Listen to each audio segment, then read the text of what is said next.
Good morning friends, physics की class में आपका स्वागत है। देखिए न्यूमेरिकल नंबर 2।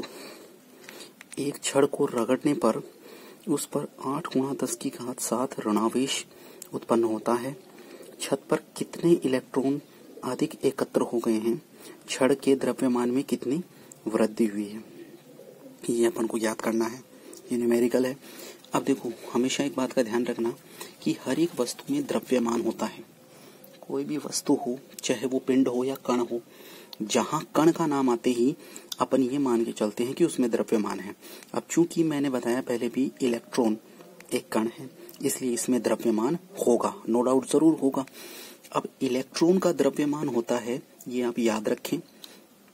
मैं आपको आज पीडीएफ भेज दूंगा जिसके अंदर इम्पोर्टेंट वैल्यू है वो आपको याद रखनी है। उसमें इलेक्ट्रॉन का द्रव्यमान होता है 9.1 × 10⁻31 किलोग्राम। ये इलेक्ट्रॉन का द्रव्यमान है।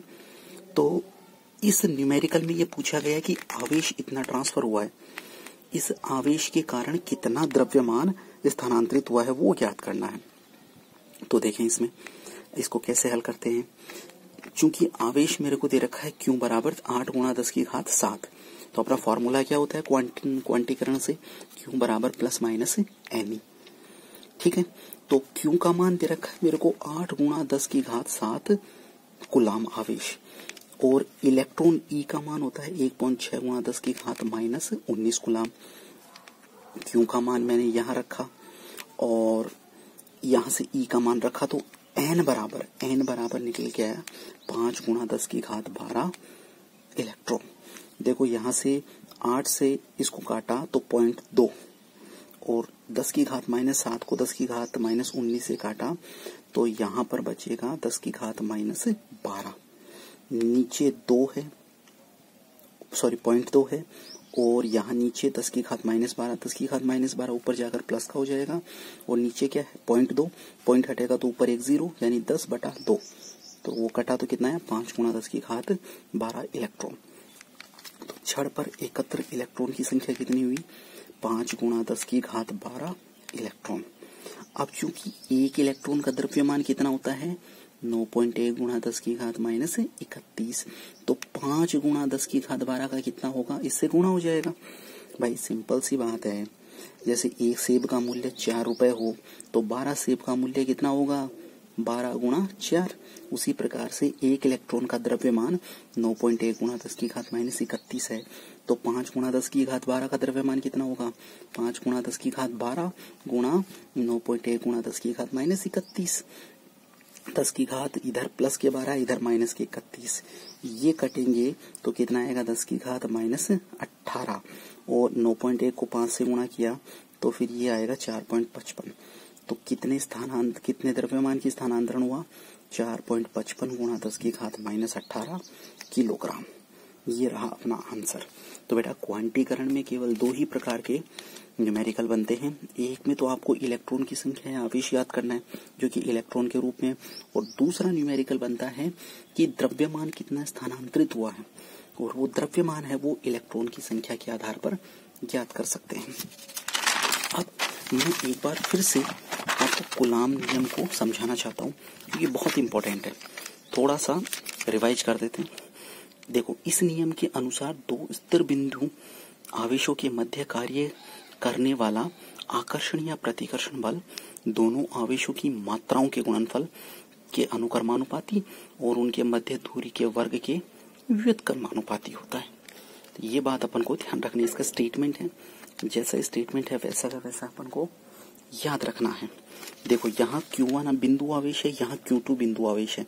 दोनों के मध्य आकर्षण या प्रतिकर्षण बल, चूंकि दोनों अगर प्लस प्लस के या माइनस माइनस के होंगे तब तो प्रतिकर्षण लगेगा, एक प्लस का और एक माइनस का होगा तो आकर्षण लगेगा।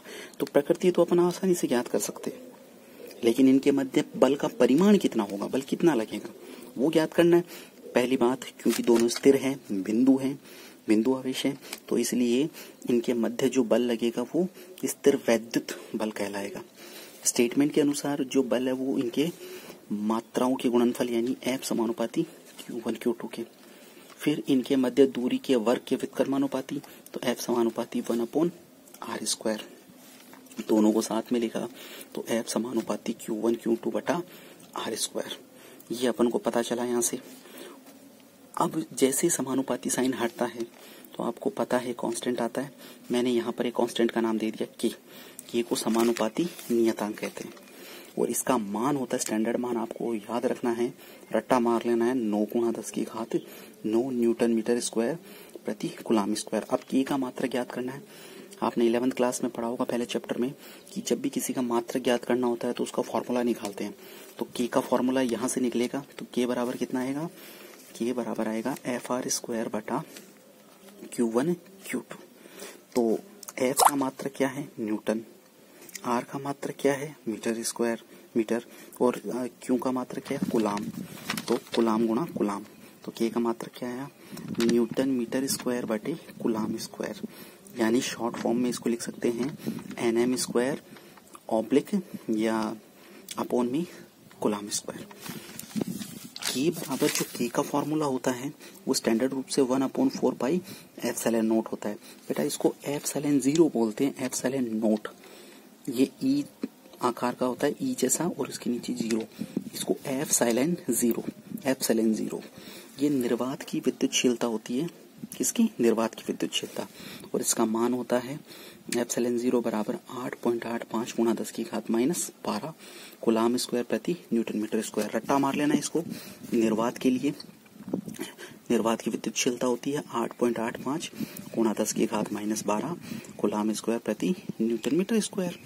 अब जैसे ही इस के का मान समीकरण 1 में रखें तो F बराबर 1/4 पाई एप्सिलॉन 0 Q1 Q2 बटा R स्क्वायर, ये इसका स्टैंडर्ड फॉर्मूला है। समीकरण 2 आपको ध्यान रखना।